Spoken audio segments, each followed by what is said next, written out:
This is the most narrow sideways. part of the whole chasm, at just shy of 15 feet wide.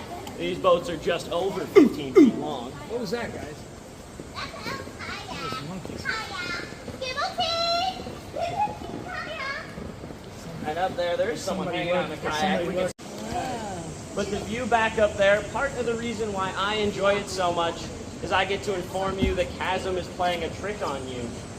We only went downhill about 2 inches in that section, but the rocks come out of the water at an angle, creating an optical illusion. Hi, Matt. Matt's hanging out.